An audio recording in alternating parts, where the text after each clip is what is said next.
কলকাতায় Lionel Messi এসেছিলেন 13ই December এবং তারপর যে মিসম্যানেজমেন্ট দেখা গেল, মাত্র 10 মিনিট তাকে রাখা হয়েছিল, রেখে জোর করে তাকে বার করে দেওয়া হলো। যার ফলে অবভিয়াসলি মানুষ তো ক্ষেপে যাবেই, রেগে যাবেই। তারপর মানুষ চেয়ার ভেঙেছে, তাঁবু ভেঙেছে, দিয়ে মাঠে নেমেছে, বোতল ছুঁড়েছে, এসব করেছে। এবং ওই যে 10 মিনিট ছিলেন মেসি, ওই 10 মিনিটের মধ্যে যারা ফটো তুলেছেন তারা শুধুই মাত্র মিনিস্টার, লিডার, বিধায়ক, এমপি, এমএলএ এইসব। হ্যালো বন্ধুরা, আমি অভিজিৎ। আমি জিও পলিটিক্সের উপর ভিডিও বানাই। মেসি কলকাতায় এসে যেভাবে মিসম্যানেজমেন্ট হলো, তার উপর এই ভিডিওটা হতে চলেছে। তো ভিডিওটা ভালো লাগলে অবশ্যই লাইক করবে আর চ্যানেলটা সাবস্ক্রাইব করবে। এবার দেখো, ভিডিওটা শুরু করি। হায়দ্রাবাদ, মেসি প্রথম এসেছিলেন কলকাতায়, তারপর গেছে হায়দ্রাবাদে গিয়ে মেসি ছিলেন 0.5 ঘন্টা থেকে 40 মিনিট। সেখানে যেভাবে মেসিকে অ্যাটেন্ড করা হলো, যেভাবে মেসি কী করলেন, যেভাবে ফটো তুললেন, বল টাচ করলেন, বল দিয়ে খেললেন খেলোয়াড়দের সাথে, সেটা আমরা দেখব। এবং কলকাতায় যেভাবে মিসম্যানেজমেন্ট হলো সেটাও দেখব। দুটো কম্প্যারিজন আমরা দেখব। Angry fans throws bottle, vandalise banners, Lionel Messi force to exit Kolkata Salt Lake stadium. তাকে যদি এনে 10 মিনিটের মধ্যে বার করে দেওয়া হয়, শুধুমাত্র বিধায়ক, এমপি, এমএলএরাই ফটো তোলেন, তাহলে তো মানুষ তো ক্ষেপে যাবেই। এরপরে আবার পুলিশ এই সাধারণ জনতার ওপর লাঠিচার্জ করেছে। তারা চেয়ার ভাঙছিল এবং মেসিকে না দেখতে পেয়ে বোতল ছোঁড়াছুড়ি করেছে। তারা ব্যানার ভেঙেছে, চেয়ার ভেঙেছে, যার ফলে স্বাভাবিকভাবে তাদের আটকানোর জন্য পুলিশ লাঠিচার্জ করেছে। এই ব্যক্তিটি, আমি ইন্টারভিউ শুনছিলাম, ইনি বলছিলেন, আমরা তো 12,000 কেউ 15,000 দিয়ে টিকিট কেটেছি, ফ্রন্ট রোয়ে বসেছি মেসিকে দেখার জন্য, তো মেসিকে দেখাই গেল না। প্রথম কথা, মেসি এলেন 10 মিনিটের জন্য এবং যারা ফটো তুললেন তারা হচ্ছে শুধুমাত্র মিনিস্টার, এমপি, এমএলএ এরা, এবং যাদের বড় হাত আছে, যারা মেসির কাছে যেতে পারবে, তারা গিয়েছে, গিয়ে ফটো তুলেছে, ব্যাস। 50টা লোক সবসময় ঘিরে রেখেছে এবং তারপরে মানে আর কিছু হয়নি। আর সাধারণ মানুষকে দেখতেও পায়নি, এমনভাবে তাকে ঘিরে রাখা হয়েছিল। সবচেয়ে হাসির কথা হচ্ছে, মেসির যে 70 ফুটের যে মূর্তিটা করা হয়েছে, সেটা একটা রিকেট রোগীর মতো ডান হাতটা করে দেওয়া হয়েছে। এবং এটা 70 ফুটের এই মূর্তিটা বলা হচ্ছে নাকি পৃথিবীর সবচেয়ে বড় মেসির স্ট্যাচু। কিন্তু যারা সামনে থেকে দেখেছেন, একটা মিমে দেখছিলাম আমি, তাকে ঋত্বিক রোশনের মতো অনেকটা পোর্ট্রে করা হয়েছে, ঋত্বিক রোশনের মতো দেখতে লাগছে।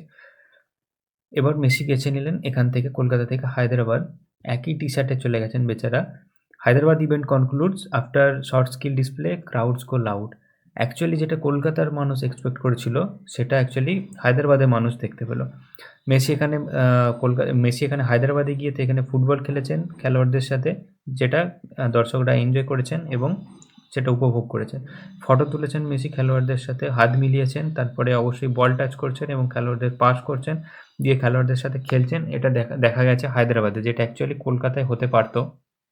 তো আমি দুটো ফটো পাশাপাশি রেখেছি, যাতে করে কলকাতার মিসম্যানেজমেন্টটা দেখা যায় এবং হায়দ্রাবাদে কত সুন্দরভাবে ম্যানেজমেন্ট করা হয়েছে সেটা দেখা যায়। কলকাতায় বোতল ছোড়াছুড়ি হচ্ছে, অলরেডি শুরু হয়ে গেছে মেসির এক্সিটের পর। Heartfelt message. আর এখানে হায়দ্রাবাদে গিয়ে রাহুল গান্ধীর সাথে ফটো তুলছেন এবং দর্শকদের উদ্দেশ্যে কিছু বলছেন। কি বলছেন? Thank you very much for your affection. অনেক ধন্যবাদ তোমাদের ভালোবাসার জন্য। আর কলকাতায় এখানে তাকে 10 মিনিটের মধ্যে বার করে দেওয়া হচ্ছে। অবশেষে মুখ্যমন্ত্রীর জানার পর মুখ্যমন্ত্রী কী লিখছেন, একটা ছোটো করে টুইট করে দিয়েছেন, as expected. I am deeply disturbed and shocked by the mismanagement witnessed today at Salt Lake Stadium. Obviously, প্রত্যেকটা ঘটনার পর উনি যেমন শকড হয়ে যান, এই ঘটনার পরেও উনি শকড হয়ে গেছেন। I sincerely apologize to Messi as well as the all sports lovers and his fans. Messi এবং তার ফ্যানদের কাছে সরি বলেছেন, দুঃখ প্রকাশ করেছেন ফর আনফরচুনেট ইনসিডেন্ট। এবং তিনি ইনকোয়ারি কমিটি, অবভিয়াসলি পশ্চিমবঙ্গে বড় বড় ঘটনা হওয়ার পর যেরকম ইনকোয়ারি কমিটি গঠন হয়েছিল, এবং এখানেও সেরকম ইনকোয়ারি কমিটি গঠন হয়েছে, এবং তার রেজাল্ট কি আসবে বা আসতে পারে সেটা আমাদের সবারই জানা আছে, আলাদা করে বলার কিছু নেই। Upset fans vandalise Salt Lake stadium, organiser arrested, CM orders inquiry. বড় বড় লোক, তাদের বড় বড় হাত, এবং অর্গানাইজারদের অলরেডি অ্যারেস্ট করা হয়েছে। অ্যারেস্ট করার পর তাদেরকে কী করা হবে অবভিয়াসলি জানাই আছে সবার, এটা নতুন করে কিছু বলার নেই। সিএম অর্ডার্স ইনকোয়ারি, আগে যেটা বললাম, ইনকোয়ারির রেজাল্ট কী হবে তার সেটাও আমাদের মোটামুটি জানা আছে।